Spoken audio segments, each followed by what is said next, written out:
دا الی غیر النہایت، اگر یہ دو خطین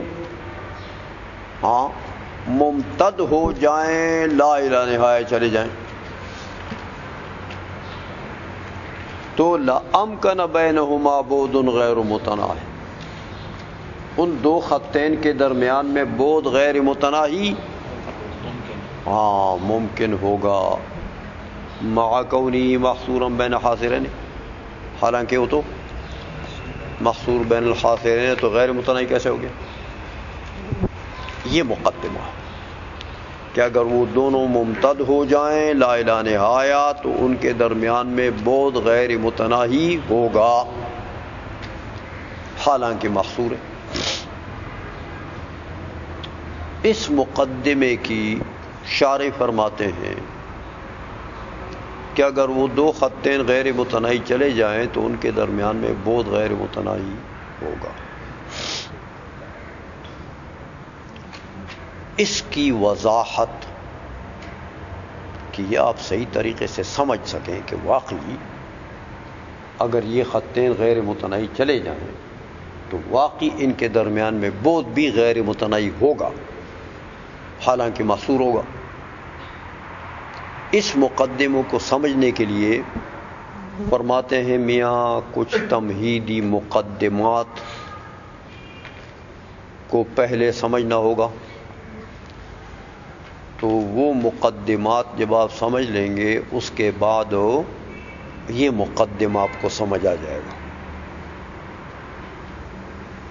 سمجھا گئی ہے؟ تو پہلا مقدمہ تو یہ ہے کہ ایک سیڑھی بناتے ہیں برہان سلمی کے طریقے سے،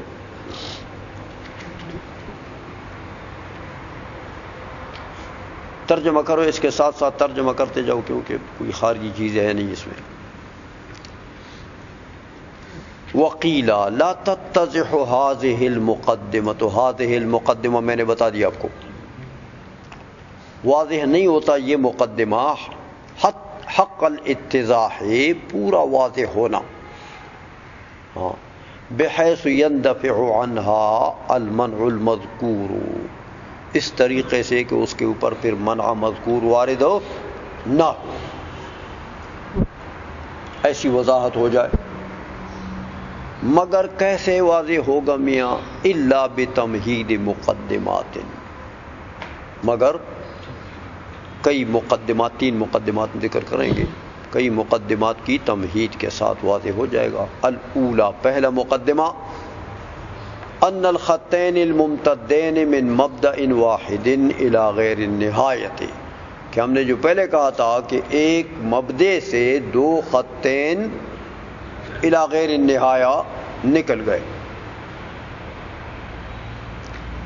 یمکن ان نفرض بینہما ابعادا غیر متناہیۃ، ممکن ہے کہ ان دو خطین جو غیر متناہی چلے گئے ان میں ہم ابعاد غیر متناہیہ فرض کر لیں، یہ ممکن ہے کہ ابعاد غیر متناہیہ فرض کر لیں ہم، بحسب العدد، باعتبار عدد تو وہ غیر متناہی ہوں گے، لیکن متزائدۃ بقدر واحد، ان میں زیادتی ایک دوسرے پر جو زیادتی ہوگی وہ بقدر واحد، ایک انداز سے ہوگی، ایک مقدار سے ہوگی۔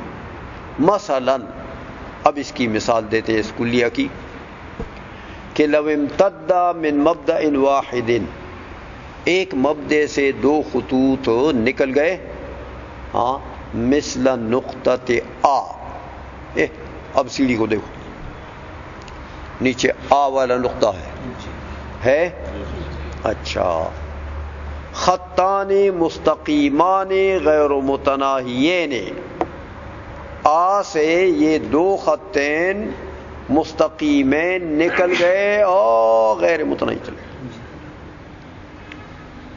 تو اگر یہ دو خطین نکلے ایک مبدأ سے تو لامکن ان نفرض علی الخطین نقطتین متساویتی البعد عن نقطۃ آ، ممکن ہے کہ ہم ان دو خطین کے اوپر دو نقطے فرض کریں،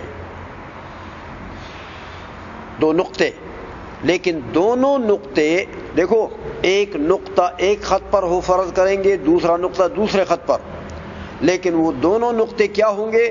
متساویت البعد عن نقطۃ آ کے نقطے سے ان کا بعد برابر ہوگا. اس خط پر جو نقطہ فرض کیا اس کا بعد آ سے اتنا ہی ہوگا جتنا اس دوسرے خط کے اوپر نقطہ فرض کیا اس کا بعد ہے آ سے. سمجھ رہے ہو؟ اب اس سیڑھی کو دیکھا کرو. کا نقطۃ با جا، دیکھو ایک خط کے اوپر با کا نقطہ فرض کیا ہے، با لکھا ہوا. دوسرے خط کے اوپر جا کا نقطہ فرض کیا، یہ فرض کر لی کا نقطۃ با جا. بحیث لو وصلنا بینہما بخط با جا، اس طریقے سے کہ اگر ہم ان دونوں نقطوں کو ملائیں گے تو با جا والا خط بن جائے گا. ملا لیا، با جا والا خط بن گیا. دیکھا تو لکان مساویا لکل من خط آ با آ جا، تو وہ خط جو با جا والا خط ہے، جو واصل خط ہے، وہ مساوی ہوگا کس کے؟ ہاں، با آ اور جا آ، یہ دو جو ساقین ہیں، وہ تیسرا خط جو با جا کو ملا دیا وہ ان دونوں کے مساوی ہوگا. اچھا، حتی یکون آ با جا مثلثا متساوی الاضلاع، حتی کہ دیکھو آ با جا تین کونے بن گئے نا، ایک کونا آ، دوسرا با، تیسرا جا، تو یہ مثلث کہلاتا ہے. شکل مثلث جس کے تین کونے ہیں. سمجھائیے.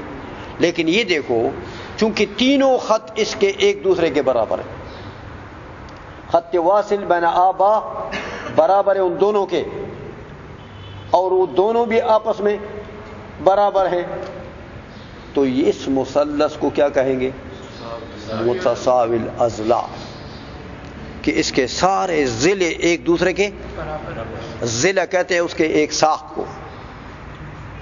یہ ایک خط نہیں ہوتا، مثلث کا ضلع ہوتا ہے. اور میں نے آپ کو بتایا تھا جو خط واصل ہے با جا کے درمیان میں اس کو وتر کہتے ہیں. سمجھائیے. یہ باقی دونوں کو ساقین کہتے ہیں. تو تینوں کو ملاؤ گے تو مثلث کے اضلاع ہو جائیں گے. اضلاع تو تینوں ضلع برابر. سمجھائیے. اچھا، وَلْنَفْرُضْ أَنَّ كُلًّا مِّنَ الْأَضْلَاعِ ذِرَاعٌ، فرض کرو کہ اس مثلث کا ہر ضلع ایک گز ہے. تین ضلع ہیں نا، تو متساوی الاضلاع ہے. تو متساوی الاضلاع کیسے ہے کہ فرض کرو کہ ہر ضلع ایک گز لمبا ہے. سمجھ آئیے. وَأَن نَفْرُضَ عَلَيْهِمَا نُقْطَتَيْنِ أُخْرَيَيْنِ، پھر انہی دو خطوط جو اوپر غیر متناہی جا رہے ہیں ان کے اوپر دو نقطے اور فرض کر لو.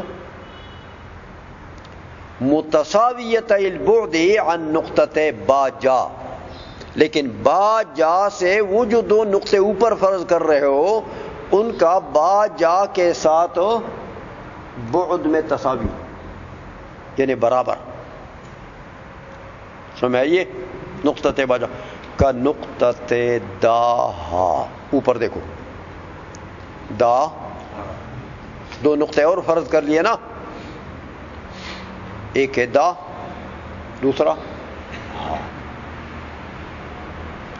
بحیث یکون بعداہما عن با جا کا بعد با جا عن آ، کہ ان دونوں کا بعد با جا سے اتنا ہوگا جتنا با جا کا بعد تھا آ سے.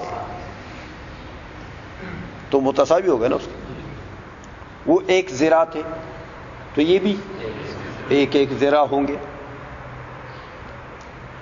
وَيَكُونُ كُلٌّ مِّن ضِلْعِ، آدا آہا ذراعینی.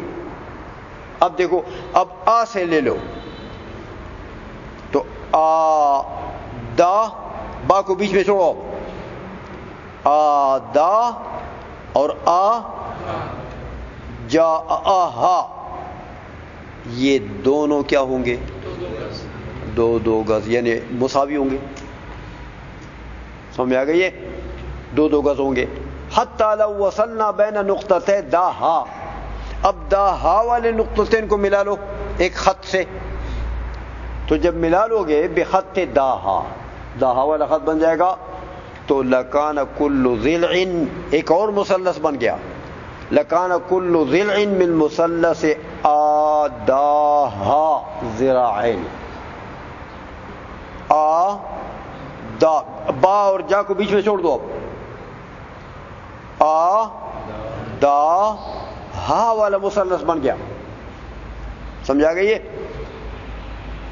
اچھا جب یہ مثلث بن گیا تو میاں اس کا ہر ضلع دو گز ہے. ہر ضلع دو گز ہے. آگے چلو وَأَن نَفْرُضَ عَلَيْهِمَا نُقْطَتَيْنِ أُخْرَيَيْنِ. اب انہی دو خطوں کے اوپر ایک اور دو نقطے فرض کر لو اور دو نقطے فرض کر لو علی الوجہ المذکور اسی طریقے سے کہ بعد ان کا یہ داہا سے ان کا داہا سے بعد ان کا اتنا ہو جتنا داہا کا بعد تھا باجا سے. اسی تساوی اسی مناسبت سے بڑھتے جاؤ میاں. کا نقطۃ واضح اوپر دیکھا واضح. اچھا وَنَصِلُ بَيْنَهُمَا بِخَطٍ واضح. پھر وہی خط ملا لو تو ایک اور مثلث بن جائے گا نا. اب اس کو کیا کہو گے؟ آوازا والا مثلث بن جائے گا. وہ پھر متساوی الاضلاع ہوگا. نہیں سمجھو؟